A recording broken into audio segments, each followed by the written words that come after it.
Hello everyone, स्वागत है आप सभी लोगों का केल्विन के इस प्लेटफॉर्म पर।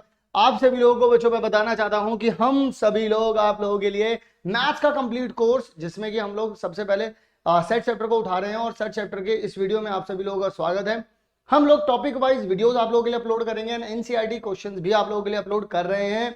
इसी के साथ साथ आपको हर एक सब्जेक्ट और हर एक सब्जेक्ट के हर एक चैप्टर के अगर वन शॉट देखने हैं, माइंड मैप देखने हैं, या फिर आपको इंपॉर्टेंट चैप्टर्स, आपको इंपॉर्टेंट टॉपिक्स जानने हैं एग्जाम पॉइंट ऑफ व्यू से, या फिर आपको इंपॉर्टेंट टॉपिक वाइज क्वेश्चंस करना है, ये सब कुछ आपको मिल रहा है इसी चैनल पर।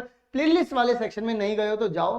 बाकी अभी हम लोग फोकस करते हैं हमारी इस वीडियो पर, तो चलिए सेट चैप्टर को शुरू या फिर कंटिन्यू करते हैं, आगे की तरफ बढ़ते हैं। तो ऑपरेशन ऑफ सेट में हम लोगों ने यूनियन को पढ़ लिया था और बहुत अच्छे से पढ़ लिया था, समझ भी लिया था, जान लिया था क्या होता है यूनियन, क्या होती है उसकी प्रॉपर्टीज, ये हर एक बात को हम लोगों ने आप लोगों को समझाया था एंड आई होप आपको समझ में भी आया होगा। एग्जाम्पल्स लिए थे। अब बात करना चाहूंगा इंटरसेक्शन की। इंटरसेक्शन देखिए जरा ध्यान से सुनिएगा। इंटरसेक्शन ऑफ सेट, जैसा कि आप लोग समझ पा रहे हैं, इंटरसेक्ट जो वर्ड है वो आता ही क्या है, कॉमन होने से।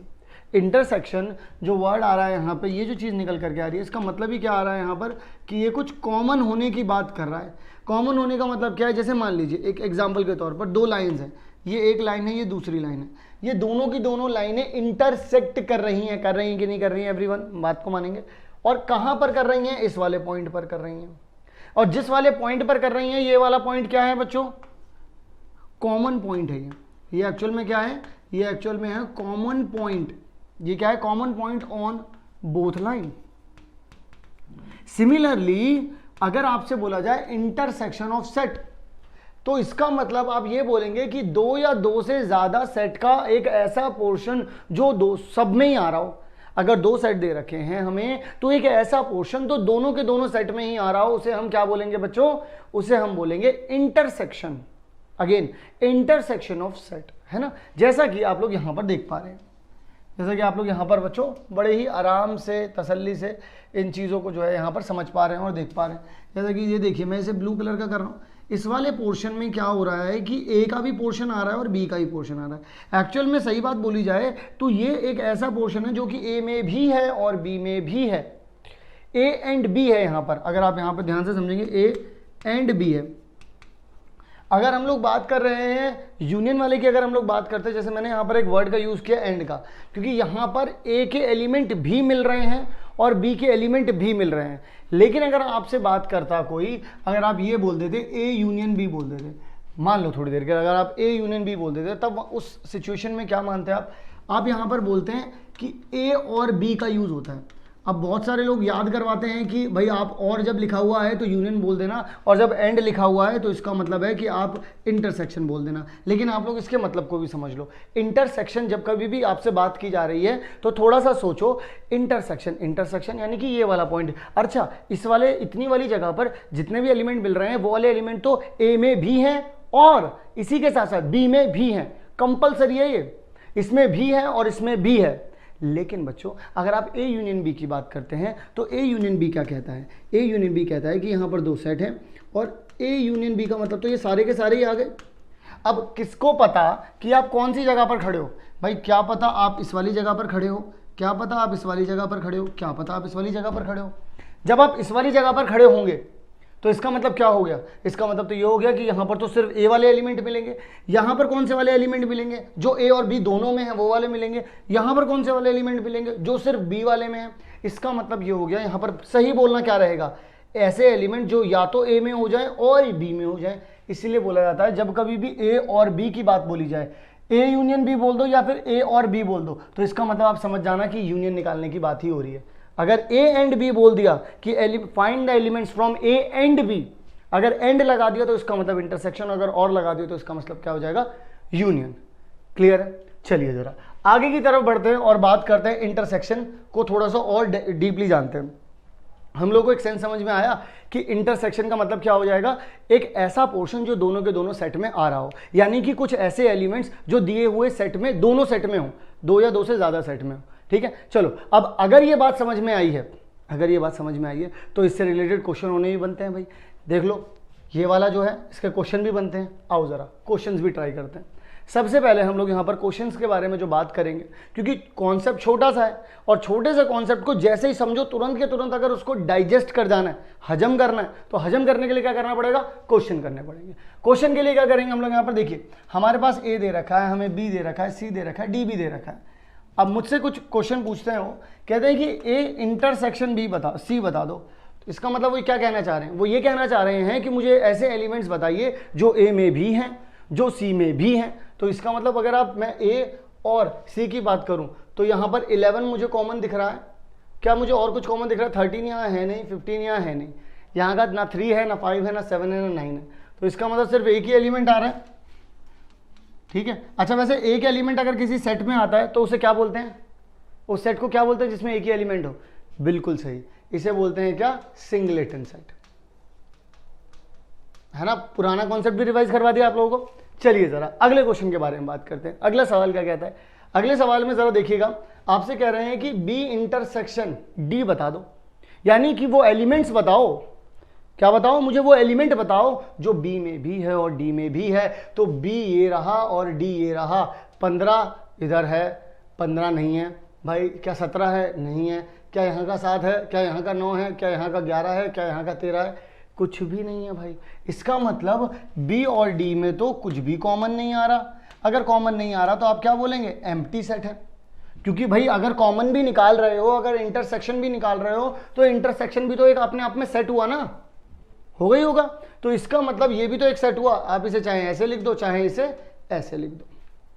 जब इंटरसेक्शन निकालते हैं तो सिर्फ एलिमेंट नहीं होता, वो उसे सेट भी बोलते हैं। जैसे अभी मान लो आप लोगों ने पिछला सवाल किया तो इसे भी तो सेट बनाया ना, ठीक है, क्योंकि ये एक्चुअल में इंटरसेक्शन ऑफ सेट है। तो इंटरसेक्शन भी एक क्या निकलेगा, सेट ही निकलेगा। ओके, आगे की तरफ बढ़ते हैं, बात करते हैं सवाल के बारे में। यहां पर पिछले वाले कॉन्सेप्ट से रिलेटेड भी क्वेश्चन आया हुआ है, यूनियन का भी यूज कर रहे हैं। आइए जरा इसे भी देख लेते हैं। जरा वो जो कुछ भी कहें बड़े आराम से हम लोग सॉल्व कर सकते हैं। उन्होंने कहा है कि ए का इंटरसेक्शन निकालना है बी यूनियन सी से। सबसे पहले बोर्ड मास भी यही कहता है, सबसे पहले क्या करना होता है, ब्रैकेट को सॉल्व करना होता है। तो ब्रैकेट को सॉल्व करेंगे तो सबसे पहले क्या पूछा गया है, बी यूनियन सी पूछा गया है। तो बी और सी में क्या कॉमन है, जरा देखिएगा यहाँ पर, बी यूनियन सी निकालना है। तो यानी बी और सी के सारे एलिमेंट लिखने पड़ेंगे भाई यहाँ पर। तो 7, 9, 11 और 13 आ गया। अब इन दोनों में बी और सी करना था ना, तो इन दोनों में 11 और 13 कॉमन थे। तो 11 और 13 को तो लिखूंगा नहीं, तो किसको लिखूंगा मैं यहाँ पर, 15 को लिख दूंगा। बात खत्म हो गई। तो मुझे पता चल गया कि बी यूनियन सी में कितने एलिमेंट्स हैं। अच्छा, अब ए क्या है, ए ये दे रखा है। अब इसमें और इसमें क्या कॉमन आ रहा है, क्योंकि इन दोनों के बीच में क्या निकालना है, इंटरसेक्शन निकालना है। यानी कि A intersection B union C निकालने की बारी अब आ चुकी है। कॉमन क्या आ रहा है, अगर आप लोग ध्यान से देखेंगे तो ए में 7 है, इसमें भी 7 है, ठीक है जी। ए में 7 है, इसमें भी 7 है, 9 है, 9 है, 11 है भाई, 11 है। क्या 13 है ए में? नहीं है। क्या 15 है ए में? नहीं है। तो इसमें और इसमें क्या कॉमन आ रहा है, 7, 9, 11। इसका मतलब आप लोग क्या कह सकते हैं, 7, 9 और 11। बस बात खत्म हो गई यहाँ पर, और कुछ नहीं बचा, बात खत्म, फिनिश, ठीक है ना। तो इसका मतलब हम लोग इस तरीके से कैलकुलेट कर सकते हैं, चाहे वो यूनियन निकालने के लिए बोले, चाहे वो इंटरसेक्शन निकालने के लिए बोले। सिर्फ कॉन्सेप्ट का समझना ही आपके लिए एक इंपॉर्टेंट चीज़ है। यूनियन समझ चुके हो, इंटरसेक्शन समझ चुके हो, आगे के जो कॉन्सेप्ट है वो भी समझ जाओगे, तो बहुत जल्दी से क्वेश्चंस को आराम से सॉल्व कर पाओगे। बाकी अभी थोड़ी देर में हम लोग यहाँ पर वेन डायग्राम में कलरिंग करना जब सीख गए तो उसके बाद आप समझ लेना कि हर एक चीज़ आ गई आप लोगों को।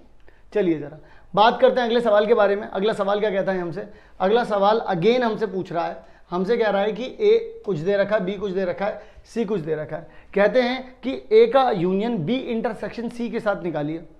ए का यूनियन, पिछले वाले सवाल में थोड़ा सा बस उल्टा था, अब यहाँ बोल रहा है यूनियन, वहाँ बोल रहा था इंटरसेक्शन। तो बी इंटरसेक्शन सी निकालना है। सबसे पहला काम क्या करोगे, इसको सॉल्व करोगे बी इंटरसेक्शन सी निकालने के लिए। तो बी इंटरसेक्शन सी निकालने के लिए यहाँ पर क्या आ जाएगा, बी और सी में देखना पड़ेगा क्या कॉमन है। बी और सी में अगर आप कॉमन देखोगे तो यहाँ पर सिर्फ 4 ही मिल रहा है, तो आप यहाँ पर क्या लिख दोगे, 4 लिख दोगे। इसके बाद क्या करोगे, आपको पता है कि आपको A union B intersection C लिखना पड़ेगा। तो ए के सारे एलिमेंट आप ये जो इंटरसेक्शन है इसके साथ मिला दीजिए, यानी कि यहाँ पर तो 1, 2, 3 तो आएगा ही आएगा, ठीक है ना, और तो कुछ बचा नहीं। इस इंटरसेक्शन का साथ यूनियन करना है, तो 4 भी इसमें इंक्लूड कर लेंगे हम। बात बन गई, लीजिए खेल खत्म हो गया यहाँ पर, सॉल्व। बस इतना आसान है ये। देख रहे हो आप लोग, समझ पा रहे हो कितना आसान है अगर एक बार बस समझ में आ जाए तो। इसलिए समझना इज द ओनली की। ठीक है जी, अब बात करते हैं इसकी प्रॉपर्टीज के बारे में। बेहद ही इंपॉर्टेंट चीज, बहुत ही ज्यादा जरूरी चीज, और वाइवा के लिए, क्वेश्चनिंग के लिए सबसे बढ़िया जगह होती है ये। ठीक है ना, क्योंकि बच्चे क्या करते हैं, यूनियन सीख लेते हैं, इंटरसेक्शन सीख लेते हैं, और भी डिफरेंस भी आने वाला है वो भी सीख लेंगे, लेकिन उनके पीछे की जो प्रॉपर्टीज होती है वो नहीं सीखते वो, और वहीं गलती हो जाती है। लेकिन क्योंकि आप हमसे पढ़ रहे हैं तो हम आपको जरूर से सिखाएंगे। जैसा कि मैंने बोला था कम्यूटेटिव क्या होता है। कम्यूटेटिव होता है कि जो भी ऑपरेशन दे रखा है उसमें जो इंग्रेडिएंट डाल रहे हो, इंग्रेडिएंट क्या है यहाँ पर, ए और बी दो सेट हैं, और होने क्या वाला है यहाँ पर, इंटरसेक्शन। तो क्या उनकी जगह रिप्लेस कर सकता हूँ? जी हाँ, आप कर सकते हैं। आप ए इंटरसेक्शन बी बोले, चाहे आप बी इंटरसेक्शन ए बोले, बात दोनों से सेम ही होने वाली है, आंसर दोनों से सेम ही आने वाला है। जो इससे आएगा वही इससे आएगा। इसका मतलब कि इंटरसेक्शन ऑफ सेट जो है वो कम्यूटेटिव लॉ के अंदर आता है। सिमिलरली एसोसिएटिव लॉ जो है, एसोसिएटिव लॉ जो है वो किसके अंडर आता है?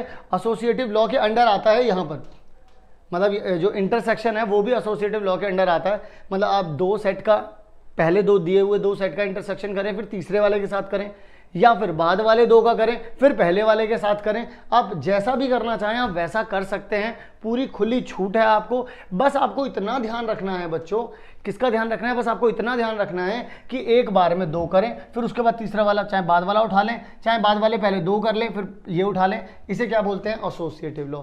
यानी कि जैसे यूनियन में पढ़ा था हम लोगों ने कि यूनियन जो होता है हमारे पास, यूनियन क्या कहता है? यूनियन कहता है कि भाई साहब मैं तो कम्यूटेटिव लॉ के अंडर भी आता हूं, मैं भी एसोसिएटिव लॉ के अंदर आता हूं। ऐसे ही इंटरसेक्शन बोलता है मैं थोड़ी ना कम हूं, मैं भी कम्यूटेटिव लॉ के अंदर आता हूं और मैं भी एसोसिएटिव लॉ के अंदर आता हूं।